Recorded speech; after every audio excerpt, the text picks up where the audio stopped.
All right, folks. Hello again. This is Mr. Zaxt with your very last math video for the year. Okay, for your middle school careers. It's very exciting stuff. Um, Today's video is going to be shorter than last week's. We're going to cover examples of linear and nonlinear functions, and then we're going to end up with function notation. Okay, so this one's not going to take very long. And then at the end, you're going to have an IXL skill to do, and there's not going to be a final assessment. Okay, just make sure you get that IXL done, and then you should be done with math for this school year. Okay, so here we go. Linear versus nonlinear. So when we have functions that are linear, obviously they look like a line. Okay, so if we were to graph these functions, and I have my y-axis and my x-axis here, a linear function would obviously just look like a line. Okay, something like this. Or maybe it goes this way. It doesn't really matter as long as it's a straight line. If a function is nonlinear, then obviously it does not look like a straight line. So maybe an example would be a curve. Okay, our math word for that is called a parabola. Or maybe there's a function that does this sort of thing where it goes up and down and up and down, and it keeps going like that forever. Okay, so obviously these are nonlinear functions because they have curves in them. Okay, so what do linear functions look like when they're written out as an equation? Well, that's pretty simple because linear equations are what we've been doing for this whole year. So anything that has the form y equals mx plus b, that is a linear equation. Okay, because my power on x can either be to the first power or to the 0th power. All right, so let me give you some examples. So if I fill in numbers for m and b, like y equals 2x plus 1, this is a linear function. Okay, if I look at my variable x, you notice how it doesn't really have an exponent, but it's hidden there. Okay, so the exponent on my x is actually an invisible 1. All right, I'm sorry, that's a 1. Okay, other examples would be like y equals 4x. All right, my b value is 0, right, because I'm not adding anything on the end, but my x still has an exponent of 1.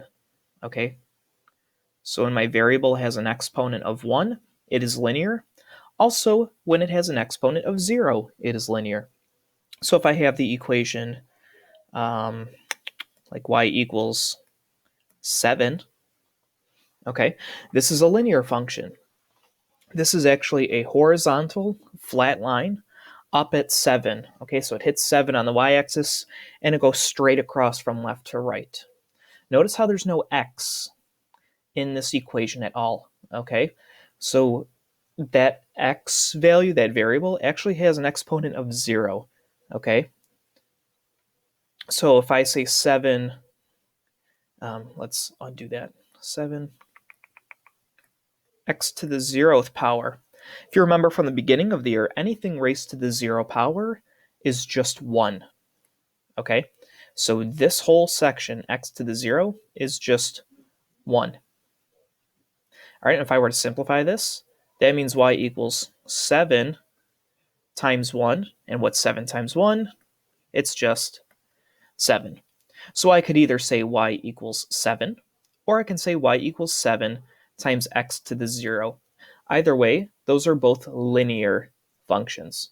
Okay, so I'm going to draw a box on this side and put x to the first or x to the 0. Those two biggies are going to be what decides if a function is linear. Okay, or if you just don't see an x at all, like we said, y equals 7, y equals -3, y equals 2. All right, if y equals just a number, it is linear. If y equals something with an x, it is also linear. But once that x has a visible exponent, like 2 or 3 or 4, that means it is now nonlinear. Okay? So if it does not have the form y equals mx plus b, it is not linear. So an example of that would be like y equals x squared. Notice now that the exponent on our variable is a 2. Okay, so the function y equals x squared, if I were to graph this, it would look like a U shape, like this parabola up here. Okay, y equals x squared, this is not a straight line. It is the shape of a U, so it's not linear. Another example is if we changed the exponent to a 3. Okay, y equals x cubed. If you were to graph this, you would get a function that kind of looks like that. It almost appears linear, but then you have this little curve in the middle. Okay, so y equals x to the third power, or y equals x cubed, is also not linear. Another example, if it was not linear, is if your variable is in the denominator. So if I have something like y equals 1 over x, this is also nonlinear. And you might be saying to yourself, well, isn't the exponent on our variable really just a 1? Like, isn't there a hidden 1? Right there. Now, technically that's true, but it's in the denominator. Okay, again, from the beginning of the year, we talked about how we could bring a variable up into the numerator, but we would have to change something. Okay, so if I take my x and I want to put it in the top, so now let me scroll down here. This would be y equals 1x, but anytime you change its position in a fraction, like if it goes from the bottom to the top, you have to change the sign of the exponent. So my exponent is not really a positive 1, it is actually a negative 1. Okay, and notice that in our box on the other side for linear, only 0 and positive 1 will make a function linear. Anything else will make the function nonlinear.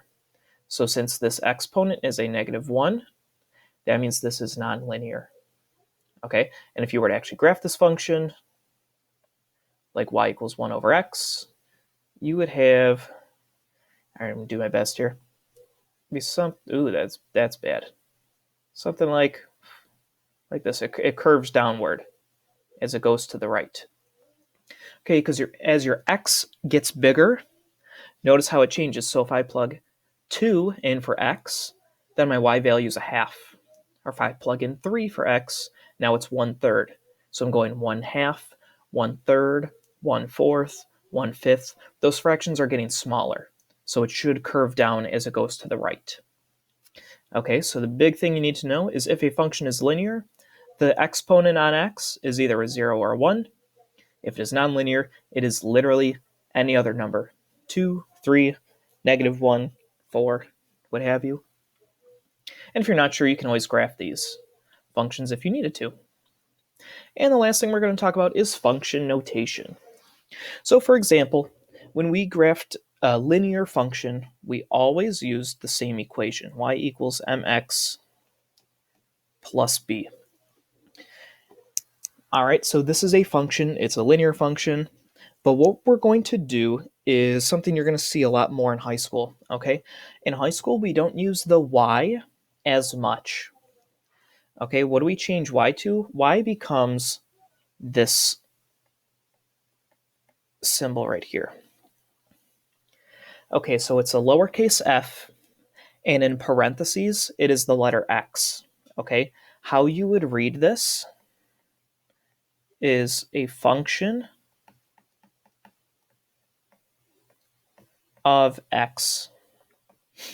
X is called an independent variable. You might have heard of that in science. Okay, so this function relies on the value of x to determine what your y value is, so to speak. Okay, so we say function of x, or the shorter way I'm going to abbreviate what I just wrote there is f of x. So instead of saying f parentheses x, I'm going to call it f of x, function of x. Okay?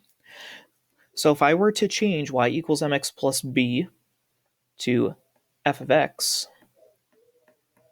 equals mx plus b, now this is how you're going to more typically see it in high school. Okay? So let me break this into two sides a little bit here. Let's have the function y equals 2x plus 3. And if I told you when x is 5, what is y? Okay, so what we're going to say is x is 5. Now substitute it into this equation and tell me what y is. Okay, so you would say y equals, it's no longer 2 times x, it's 2 times 5 plus 3. And then you would just go ahead and simplify using PEMDAS. Okay, so what is 2 times 5? Well, that's 10 plus 3. And you would say y equals 13. And you would be done. Okay, now using the other notation, f of x equals 2x plus 3. All right, so I'm using the same exact function. I'm just taking out the y and putting in our new notation, which is f of x. Okay, so again, I'm going to say to you, if x is 5, what is the value of the function? Okay, so instead of just plugging in the 5 to the x, you're going to plug it in everywhere you see an x. So now how we say this is f of 5, because I'm finding the value of the function at 5. Okay, so when I say f of 5, since I replaced that x with a 5, now all my x's get replaced with a 5. Okay, so now we have f of 5 equals 2 times 5 plus 3. So I'm still finding the value of the function at 5. This left-hand side is never going to change now. Okay, this is asking the question, what is the value of the function at 5? But we can still simplify the right-hand side, right? 2 times 5 is 10, still plus 3. And f of 5, or the value of the function at 5, is 13. Okay, so if I say what's the value of the function at 7, then it would be f of 7. And then I plug in 2 times 7 plus 3 and go through those steps. Okay, so either way you do it, you should still end up with 13. And if you were to plot this point, x comma y is 5 comma 13. Okay, so we're used to seeing things this way on the left-hand side, because if x is this, what is y? Because we're always thinking about points, right? Coordinates. So we're trying to shift your thinking into the high school way of thinking, which is we're finding the value of the function at different numbers. Okay, if I said I want the value of this function at -1, then, sorry, what was this function? 2x plus 3. So now I'm going to say I want the value of the function at -1.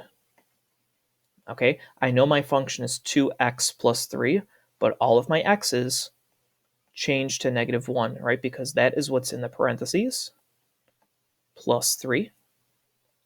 What's the value of the function at -1? Well, 2 times -1 is -2, plus 3. So the value of the function at -1 is +1. Or as a coordinate, -1, comma 1. Okay, so you're going to see this function notation a lot in high school, so you have to get used to it now. Right? Hopefully you remember some of this come September. That's the hope. Okay, so I have nothing else for this lesson today. Again, make sure you do the IXL skill on the next Nearpod slide. And then you are done with middle school math forever. Okay? On behalf of Mrs. Almer and Mr. McGregor, I wish you guys the best of luck for the rest of this year. I hope you have a great summer. I know we are all going through some crazy difficult times right now, but try to stay positive, stay healthy. All right, I wish you and your families the absolute best, and have a fantastic summer.